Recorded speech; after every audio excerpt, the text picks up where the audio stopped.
పిల్లల్ని సౌండ్ నాలెడ్జ్‌తో పెంచాలి అని కొంతమంది అనుకుంటే, సౌండ్ క్యారెక్టర్‌తో పెంచాలి అని కొంతమంది అనుకుంటారండి.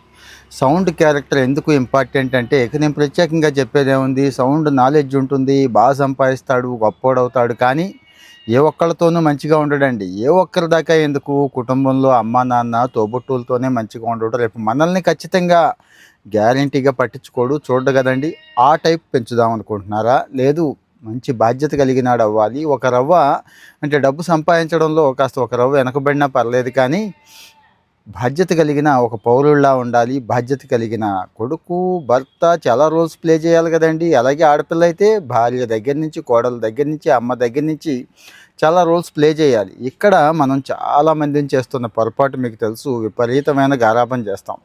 విపరీతమైన హెలికాప్టర్ పేరెంటింగ్ చేస్తాం. హెలికాప్టర్ పేరెంటింగ్ అంటే మీకు తెలుసండి. మళ్ళీ డీటెయిల్డ్‌గా ఇంకో వీడియోలో చెప్పుకుందాం. అంటే వాళ్ళ పనులు ఏమి వాళ్ళని చేసుకోలేం. వాళ్ళకి నేర్చుకునే అవకాశాన్ని మనం ఎట్టి పరిస్థితుల్లో ఇవ్వకుండా మనమే మన పిల్లల్ని జీరో చేసేస్తున్నామండి. తెలియనితనం. ఒకప్పుడు తాతలు, మా అమ్మలు ఉండేవాళ్ళు. న్యూక్లియర్ ఫ్యామిలీ అయిపోయింది.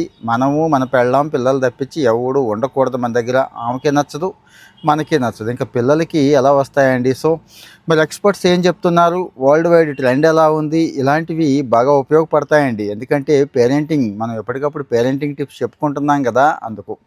సో, స్టార్ట్ చేసేద్దామండి మరి. పిల్లల మూడ్ చాలా చాలా ఇంపార్టెంట్ అండి. మీరు గుర్తుపట్టారో లేదో, పిల్లల మూడ్ చక్కగా మనం మలుచుకోగలిగితే ఏ పని చెప్పినా ఆ పని చక్కగా చేసేస్తూ ఉంటారు. ఒక కుక్క పిల్లకి చక్కగా ట్రైనింగ్ ఇస్తే ఎలా చేస్తుంది అంటే, పిల్లల్ని అలా పోల్చడం కరెక్ట్ కాదు కానీ ఎగ్జాంపుల్ చెప్తున్నాను. అంటే పెద్దగా జ్ఞానం లేని కుక్క పిల్లే అలా అయినప్పుడు మనిషికి ఎంత జ్ఞానం ఇచ్చాడు.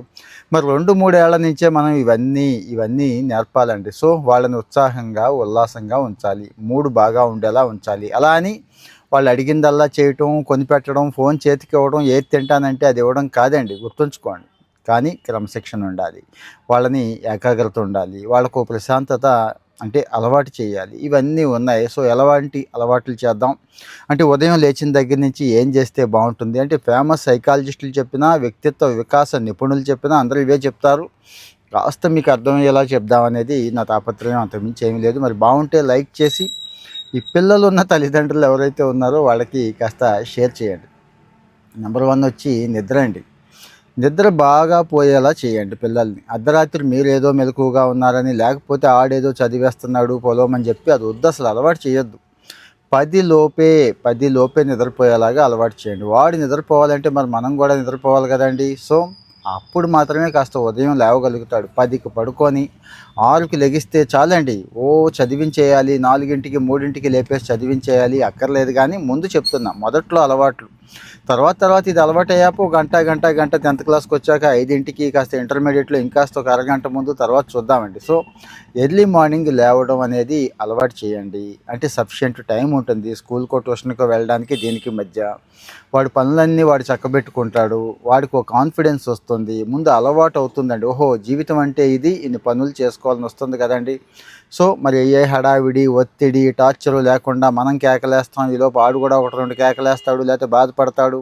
మనసు నొచ్చుకొని స్కూల్‌కెళ్తాడు. స్కూల్‌కెళ్ళాక ఆ రోజు ఏమీ ఎక్కదు. మీకు తెలుసు, టీచరేమో ఏం చెప్పినా గానీ ఈడెటో చూస్తూ ఉంటాడు. సాటి ఫ్రెండ్స్‌తో కూడా సరిగ్గా ఉండడు కదా! సో, మరి ఈ ఒత్తిడి, ఈ ఆందోళన, ఈ గందరగోళం ఇవన్నీ ఉండాలంటే ఆడికి సరిపడా నిద్ర ఉండాలి. అందుకే ఎర్లీగా పడుకోబెట్టి కాస్త ఎర్లీగా లేపితే బెస్ట్ అండి. ఇక్కడ చాలామంది పొరపాటు చేస్తున్నాం. మనం ఏమనుకుంటున్నామంటే జస్ట్ నిద్ర, అది శరీరం మీద, మనసు మీద మాత్రమే ప్రభావం చూపిస్తది. మిగిలిందంతా ఓకే అనుకుంటున్నాం గానీ, చూసారు కదా ఎన్నున్నాయో! మన మీద అరుస్తాడు, ఆడు కంగారు పడతాడు, ఆడి పని ఆడు చేసుకోవడం లేడు. అంటే ఒక్కరోజుకే టీచర్‌తో తేడాగా ఉంటాడు, సాటి పిల్లలతో తేడా ఉంటాడు. ఇన్ని ఉన్నప్పుడు మరి కాస్త టైం ఇచ్చి, స్కూల్‌కెళ్ళటానికి టైం ఇచ్చి కాస్త ముందే లేపితే ఎలా ఉంటుందో ఆలోచించండి. సో, అలాగని ఈరోజు 7కి, 8కి లెగిసే పిల్లాడిని వెంటనే మీరు 5కి లెగు, 6కి లెగు అంటే కష్టమండి. నేను మళ్ళీ చెప్తున్నా. అలారాన్ని ఓ పావుగంట ముందుకు జరుపుకుంటూ వెళ్ళండి. మరి వచ్చే సంవత్సరం ఒరేయ్ న్యూ ఇయర్‌కి ఏం సాధించాలనుకుంటున్నావు అంటే వాడికేం తెలీదు. అది చేస్తా, ఇది చేస్తా ఏదో అంటాడు. కాదు. నా సలహా ఏంటంటే ఇదిగో ఇది ఎర్లీగా లేచే అలవాటు పెట్టుకోండి. ఇప్పుడు ఇంకా కొన్ని అలవాట్లు చెప్తున్నాను అవి. అంటే ఇప్పటి నుంచి ఈ డిసెంబర్ చలికాలమైనా గానీ ఇప్పుడు సాధించేస్తే జనవరి సాధించేస్తాడండి. సో, మరి చలికాలమైనా గానీ ఒక 10 నిమిషాలు అంటే వారానికో, నెలకో ఒక 20 నిమిషాలు జరుపుకుంటూ వస్తే సరిపోతుందండి. చక్కగా ముందు లెగిసిపోతాడు. వాడి పనులన్నీ వాడు చేసేసుకుంటాడు. తర్వాత లెగిచిన తర్వాత వాడికో సాటిస్ఫాక్షన్ ఇవ్వండి. అంటే మన పిల్లలు ఎలా సాటిస్ఫై అవుతారు, ఎలా ఛాంపియన్ అవుతారు అంటే ఉదయాన్నే ఛాంపియన్ చేయండి వాడిని. ఏం లేదండి, వాడి పక్క చక్కగా వాడు సర్దుకొని నీట్‌గా పెడితే దాన్ని ఒక ఫోటో తీసి మీరు అప్పుడప్పుడు స్టేటస్ పెట్టండి. ఫ్యామిలీ గ్రూప్‌లో పెట్టండి. అమ్మమ్మ, తాతయ్యతో, పెద్దనాన్నలతో, అత్తయ్యలతో షేర్ చేసి వాడికో కాంప్లిమెంట్ ఇప్పించండి. మీరు ఎలాగో ఇస్తారు తల్లి, తండ్రి, వాడికో కాంప్లిమెంట్ ఇప్పించండి. అబ్బా! చిన్నుగాడు, చింటూగాడు, పాప ఎంత బాగా సర్దింది, అద్భుతంగా సర్దింది అంటే వాడికొక అచీవ్‌మెంట్. ఓహో! ఈ పనులు కూడా నా పనులే. ఇలాంటివి చేస్తే కూడా పొగుడుతారు, మెచ్చుకుంటారు. ఓకే. కేవలం చదువు, స్కూలు ఇదే కాదు, ఈ పనులు కూడా చేయొచ్చు అనేది వాడికి తెలుస్తదండి. సో, మరి పక్క సర్దుకోవడం దగ్గర నుంచి దుప్పట్లు, దిండు సర్దుకోవడం దగ్గర నుంచి ఇవన్నీ వాడికి అప్పచెప్పేయండి. అంటే వాడి పక్క గురించి మాట్లాడుతున్నాను. తర్వాత కాస్త పెద్దయ్యి అలవాటైతే వేరే పక్క కూడా అప్పచెప్పొచ్చు. తప్పేమీ లేదు. తర్వాతొచ్చి తిండండి. తిండి కూడా అంతే. ఒకే రోజు నిన్నటిదాకా మ్యాగీలు, గీగీలు ఇలాంటి దరిద్రాలన్నీ పెడుతున్నాం కదా! అవి అలవాటు చేసి ఇప్పుడు సడెన్‌గా నాన్న ఇగో ఇడ్లీ తిను, చట్నీ ఏసుకొని, సాంబార్ తిను, లేకపోతే దోస తిను, లేకపోతే ఇంకా కాస్త శనగలు, మనం ఎర్లీ మార్నింగ్ ఏది మంచిదో చెప్తున్నాం కదండీ! జొన్న, పెరుగన్నం నిన్న చెప్పుకున్నాం. అట్లాంటివి. ఈ మంచి రిచ్ ప్రోటీన్ ఉండేవి పెట్టమంటున్నారు. రిచ్ కార్బోహైడ్రేట్స్ ఉండాలి, విటమిన్స్ ఉండాలి, ఫ్రూట్స్ ఉండాలి. మరి ఇవన్నీ మరి చిన్నపిల్లలు కదా! బాగా ఆటపాటల్లో ఉండే పిల్లలు కదా! ఇవన్నీ ఉండాలి. ప్రోటీన్ ముఖ్యంగా ఎక్కువ ఉండాలి. సో, మరి ఫాస్ట్ ఫుడ్స్ జోలికి అసలు వెళ్ళకుండా మెల్లమెల్లగా వాటిని తగ్గిచ్చేయండి. మొలకలు ఉండేలాగా, పండ్లు ఉండేలాగా, అవసరమైతే ఓట్స్ ఇలాంటివి టేస్టీగా కూడా పెట్టొచ్చండి. పాలల్లో వాడి నచ్చితే పాలేసి పెట్టండి. ఇలా చాలా ఉన్నాయి. వాళ్ళకి ఏది నచ్చితే అది. కానీ ఉండాల్సిన మెటీరియల్ ఇది. ఉదయాన్నే స్వీట్స్ గానీ, ఆయిల్స్ గానీ సాధ్యమంత లేకుండా చూస్తే పొట్ట ప్రశాంతంగా ఉంటుంది. బుర్ర కూడా బాగుంటుంది. అలాగని కుక్కొద్దు. పీకల దాకా కుక్కుతారు కొంతమంది. పీకల దాకా కుక్కకుండా వాడికి చక్కగా ఎంతైతే అవసరమో అంత పెడితే కుటుంబంలోకి వెళ్ళి స్కూల్లోకి వెళ్ళాక హాయిగా ఉంటాడండి. అలాగే నీళ్లు తాగే అలవాటు కూడా చాలా మంచి అలవాటు అవుతుంది ఈ పిల్లలకి. చాలామంది నీళ్లు తాగట్లేదండి. ఉదయం లేచిన వెంటనే పావు లీటరు, అర లీటరు వాడికి అలవాటు చేయండి. వాడంతట వాడు వామ్ వాటర్ అంటే బాయిల్డ్ వాటర్ పెట్టుకోవడం అలవాటు చేయండి. అందులో కాస్త జీలకర్ర, ఇంకా ఉన్నాయి కదా! పుదీనా దగ్గర నుంచి, కొత్తిమీర దగ్గర నుంచి, పోపుల పెట్టులో ఏది ఉంటే అది రోజుకొకటి వేసుకోవడం లైట్‌గా.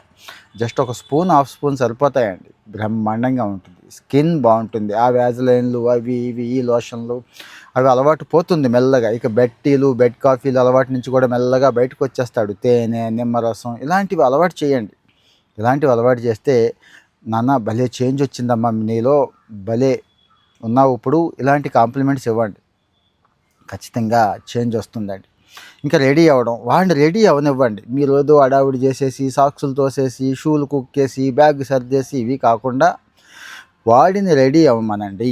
మొదటి రోజు సరిగ్గా అవ్వడు, సరిచేయండి. రెండో రోజు సరిగ్గా అవ్వడు, సరిచేయండి. వారం 2 వారాలకి రెడీ అయిపోతాడండి. అంటే వాడి స్నానం వాడే చేస్తాడు, వాడు బ్రష్ చేసుకుంటాడు, పౌడర్ రాసుకుంటాడు, తల దూకుంటాడు, ఆయిల్ రాసుకుంటాడు, అన్నీ చేసుకుంటాడండి. బుక్స్ కూడా సర్దుకుంటాడు. స్కూల్ బ్యాగ్ దగ్గర నుంచి అన్నీ సర్దుకుంటాడు. వాడికి అవకాశం ఇవ్వండి. మరి ఎంతమంది ఇస్తున్నారు అవకాశం? చదువు చదువు చదువు అనేసి చదువులో పడేసి వాడిని కుమ్మేసి ఎరగదీసేసి ఈ పనులేమీ రాకపోతే రేపు ఏముంటుంది ఉపయోగం చెప్పండి. అలాగే వ్యాయామం కూడా చాలా ఇంపార్టెంట్. అది మార్నింగా, ఈవినింగా నాకు తెలీదు. మీరు కలిసి ఆడతారా లేకపోతే పిల్లలతో పంపిస్తారా తెలీదు. బ్యాడ్మింటను, ఫుట్బాలు, వాలీబాల్ ఏవో ఒకటి ఉంటాయి కదండి. ఏది లేకపోతే కనీసం అటు ఇటు ఆడుకొని తిరిగే ఆటలు ఉంటాయి కదా, పిల్లలు 10 మంది కలిసి. అంటే ఆటల్లోకి తెంపండి ముందు.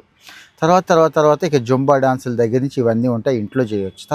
తర్వాత అసలు మన క్లాసికల్ డాన్స్ ఏముంది, ఆడపిల్ల మగపిల్ల ఏముంది, ఈరోజు చక్కగా ఆన్లైన్లో బ్రహ్మాండంగా చెప్తున్నారు. మీకు ఏమైనా సపోర్ట్ కావాలంటే ఈ క్లాసికల్ డ్యాన్స్ నేర్చుకునే విషయంలో మా పిల్లలు ఉన్నారండి, నేర్పిస్తాను, నేను నేర్చుకుంటాను అనేవాళ్ళు ఉంటే పెద్దవాళ్ళు కూడా నేర్చుకోండి, తప్పేమీ లేదు. మంచిగా నేర్పించే వాళ్ళని ఉన్నారు, మనవాళ్ళే ఉన్నారు.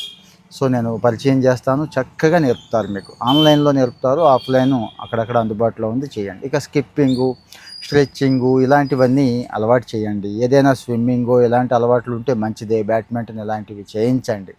ఇది మాన్పించొద్దు దయచేసి. లాంగ్ రన్లో వాడు బాగుపడిపోయాడు, ఐఐటీ కొట్టాడు అనుకుంటాం, కానీ హెల్త్ పాడైపోతుందండి. అప్పటికే రెడీగా ఉంటాయి. దేనికి? ఊబకాయమో, కిడ్నీలు పోవడమో, గుండె జబ్బులు రెడీగా ఉంటున్నాయి. మీకు తెలుసు. ఏ డయాబెటీస్ వస్తే చాలదా అండి, 25 ఏళ్ళకి 20 ఏళ్ళకి వచ్చేస్తుంది కదా, ఇంకేం బాగు చేసినట్టు మన పిల్లాడిని మనం ఏం తీర్చిదిద్దుకున్నట్టు? ఐఐటి కొట్టించానని సంతోషపడదామా? పిల్లాడు జీవితకాలం డయాబెటిక్తో బాధపడుతున్నాడు, టార్చర్ కదండి. జీవితకాలం గుండె జబ్బుతో బాధపడుతున్నాడు అనుకుందామా? ఆలోచించండి ఒకసారి. సో ఇది కూడా మ్యాండేటరీ చేయండి. ఇప్పుడు చెప్పినవన్నీ మ్యాండేటరీ చేయండి. 15 ఏళ్ల లోపు పిల్లలకి ఇవన్నీ బాగా పనిచేస్తాయండి. చాలామంది ఇవన్నీ చేయించట్లేదు. వీటితో పాటు పుస్తకాలు చదివించడం, పొలోమని క్లాస్ పుస్తకాలు చదివేస్తుంటే ఇంకెక్కడండి ఖాళీ అంటారు. అది చాలా తప్పు. బెడ్ టైమ్ స్టోరీస్ దగ్గర నుంచి, మోరల్ స్టోరీస్ దగ్గర నుంచి బ్రహ్మాండమైన ఉన్నాయండి. పాఠ్య పుస్తకాలని ఎంజాయ్ చేయడం నేర్పండి. చాలామంది బట్టి పెట్టడం నేర్పుతున్నారు, కాన్సెప్ట్కి దూరంగా ఉంటారు. ఆ కాన్సెప్ట్ ఎంజాయ్ చేయాలండి. సపోజ్ ఏరోడైనమిక్స్ చదివాడు అనుకోండి, చదువుతున్నాడు అనుకుందాం. ఆ ఏరోడైనమిక్స్లో ఏముంటాయి, అది ఎందుకు, ఎక్కడ ఉపయోగపడుతుంది అనే కాన్సెప్ట్. విమానాల్లో ఎక్కడెక్కడ ఇలా వాడతారు, హెలికాప్టర్లో ఇక్కడ వాడతారు, యుద్ధ విమానాల్లో ఇలా వాడతారు.